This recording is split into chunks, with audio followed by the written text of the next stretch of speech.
নমস্কার বন্ধুরা, আমার চ্যানেলে আপনাদের সবাইকে স্বাগত জানাই।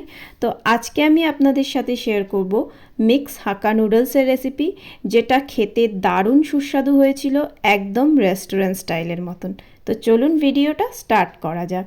তো সবার প্রথমে আমি এখানে চিকেনগুলোকে ম্যারিনেট করে নিয়েছি। তার জন্য আমি এখানে নিয়েছি স্বাদ মতন নুন, স্বাদ মতন গোলমরিচ গুঁড়ো, হাফ চামচ মতন নিয়ে নিয়েছি সোয়া সস, হাফ চামচ মতন নিয়ে নিয়েছি ভিনিগার, আর হাফ চামচ মতন রসুন কুচি। আর এগুলো খুব ভালো মতন মিক্স করে আধ ঘন্টার জন্য রেখে দিয়েছি ম্যারিনেট হওয়ার জন্য। নেক্সট আমি নিয়ে নিয়েছি এখানে চিংড়ি মাছ, সেখানেও আমি স্বাদ মতন নুন, স্বাদ মতন গোলমরিচের গুঁড়ো, আর দিয়ে দিয়েছি হাফ চামচ মতন ভিনিগার আর হাফ চামচ মতন রসুন কুচি। আর সেটাকেও খুব ভালো মতন মিক্স করে আধ ঘন্টা মতন রেখে দিয়েছি ম্যারিনেট হওয়ার জন্য। এবার অপর দিকে আমি একটা পাত্রে বেশ কিছু পরিমাণে জল নিয়ে নিয়েছি। জলটা যখন হালকা হালকা গরম হওয়া শুরু হয়েছে, তখন আমি সেখানে ঢেলে দিয়েছি স্বাদ মতন নুন, আর 4 চামচ মতন দিয়ে দিয়েছি রিফাইন্ড অয়েল। আর তারপরে আমি এটাকে মিক্স করে দিয়ে দিয়েছি চাউমিনটা। তো রিফাইন্ড অয়েলটা ইউজ এই জন্য আমি করেছি, যাতে করে চাউমিনটা খুব ভালো মতন সেদ্ধ হয় আর একটার গায়ে লেগে না যায়। মানে যত পরেই আপনারা চাউমিনটা রান্না করুন না কেন, এটা যেন ছাড়া ছাড়া থাকে। আমি এটা আপনাদেরকে দেখাচ্ছি। এবার দেখুন, আমি দেখে নিচ্ছি এটা হয়েছে কি হয়নি। এটা একদম পারফেক্টলি এখন কুকড হয়ে গেছে। কি করে বুঝবো? এই যে চাউমিনটা নিয়ে দেখবেন আপনি সেই ছেড়ে যাচ্ছে, কিন্তু ভেতরে একটু কাঁচা রয়ে গেছে। তার মানেই আপনাদেরকে বুঝতে হবে চাউমিনটা এখন পারফেক্টলি কুকড হয়ে গেছে। তো আমি জল ঝরিয়ে নিয়েছি, আর জল ঝরানোর পরে কোনো রকম আমি ঠান্ডা জল এখানে ইউজ করিনি। হাত দিয়ে আমি একটু ছাড়িয়ে দিয়েছি, তাহলেই হবে। ঠান্ডা জল যদি ইউজ না করেন তাতেও কোনো সমস্যা নেই। অপর দিকে আমি এবার স্ক্র্যাম্বলড এগ বানিয়ে নিয়েছি। তো একটা প্যানে কিছু পরিমাণ তেল নিয়ে এখানে আমি 2টো ডিম, একটু স্বাদ মতন নুন আর গোলমরিচের গুঁড়ো দিয়ে ভালো মতন মিক্স করে দিয়ে দিয়েছিলাম।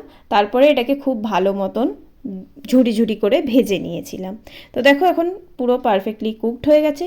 এবার আমি আগের থেকে ম্যারিনেট করে রাখা চিকেনগুলো এর মধ্যে দিয়ে দিয়েছি। আবারও অল্প পরিমাণে তেল দিয়েছিলাম, আর চিকেনগুলোকে আমি এর মধ্যে দিয়ে খুব ভালো মতন 10 থেকে 12 মিনিট মতন এটাকে কুক করে নিয়েছিলাম। এর বেশি করবে না, এর বেশি করলে কি হবে, যেই চিকেনগুলো আছে সেগুলো খুব শক্ত শক্ত হয়ে যাবে, রাবারের মতন হয়ে যাবে, তো খাওয়ার সময় মোটেও ভালো লাগবে না। দেখো 10 থেকে 12 মিনিট পরে এটা পুরোপুরি পারফেক্টলি রান্না হয়ে গেছে। যদি তোমরা অল্প এটাকে চিকেনটাকে কুক করো, তাহলে এটা জুসি থাকবে আর সফট থাকবে, খেতেও খুব ভালো লাগবে। তো এবার আমি তুলে নেওয়ার পর একই প্যানে আবারও একটু তেল দিয়ে এর মধ্যে দিয়ে দিয়েছিলাম চিংড়ি মাছগুলো। চিংড়ি মাছগুলোকেও আমি 8 থেকে 9 মিনিট মতন করেছি রান্না। খুব বেশি রান্না করা যাবে না, খুব বেশি করলে এগুলো রাবারের মতন হয়ে যাবে, আর খাওয়ার সময় খুবই শক্ত লাগবে, আর খেতে একদমই ভালো লাগবে না। তো 8 থেকে 9 মিনিট মতনই এটাকে তোমাদের কুক করতে হবে। তো দেখো 8 থেকে 9 মিনিট পরে কিছুটা এরকম দেখতে হয়েছে, আর এগুলো পারফেক্টলি কুকড হয়ে গেছে। তো আমি এগুলোকে তুলে রেখে দেবো সাইডে। এবার আমি একটা কড়াই নিয়ে নিয়েছি, কড়াইয়ের মধ্যে আমি পরিমাণ মতন তেল নিয়ে নিয়েছি। এখানে এবার আমি দিয়ে দিয়েছি রসুন আর কাঁচা লঙ্কা কুচি, আর এটাকে 1 থেকে 2 মিনিট মতন হালকা সতে করে দেওয়ার পরেই আমি দিয়ে দেবো সব ধরনের ভেজিটেবলসগুলো। তো এখানে দেখো জুলিয়ান করে কেটে রাখা, মানে লম্বা লম্বাভাবে কেটে রাখা গাজরগুলোকে আমি দিয়ে দিয়েছি। আর গাজরটাকে একটু আমি হালকা 1 থেকে 2 মিনিট মতন সতে করে নেবার পরে আমি এখানে দিয়ে দিয়েছি জুলিয়ান করে কেটে রাখা ক্যাপসিকাম। আর এই ক্যাপসিকামটাকেও দেওয়ার পরে আমি 1 থেকে 2 মিনিট মতন সতে করব। একটা কথা মনে রাখবে, যখনই তোমরা ভেজিটেবলগুলোকে কুক করবে, তখন গ্যাসের ফ্লেমটাকে সবসময় হাই রাখবে। চাইনিজ রান্নার বৈশিষ্ট্যই হচ্ছে গ্যাসের ফ্লেম হাই করে রান্না করতে হবে আর তাড়াতাড়ি রান্না করতে হবে। তাতে করে কি হবে, যেই ভেজিটেবলসগুলো থাকে সেগুলো একটু হালকা কাঁচা থাকে, আর এটাই খেতে কিন্তু ভালো লাগে।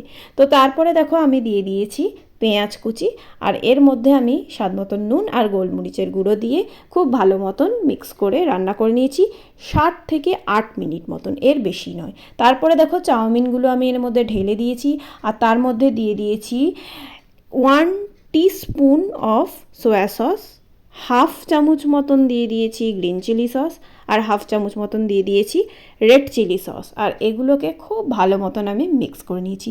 মিক্সিং করার সময় যদি তোমাদের সমস্যা হয় তাহলে 2 চামচের সাহায্যে তোমরা এটাকে মিক্স করতে পারো। এখানে আমার খুব একটা সমস্যা হয়নি যেহেতু চাউমিনগুলো ছাড়া ছাড়া ছিল। দেখো সাদা তেলটা দেওয়ার যেই কাজটা এখন তোমরা বুঝতে পারছো, চাউমিনগুলো একদম একে অপরের সাথে লেগে যাচ্ছে না, পুরো ছাড়াছাড়িভাবে আছে। আর প্লাস এটা আমি অনেকক্ষণ পরে দিয়েছি, তাতেও দেখো চাউমিনগুলো কিন্তু একদমই লেগে যায়নি একে অপরের সঙ্গে, একদম বাইরের দোকানের মতন হয়েছে ছাড়া ছাড়া।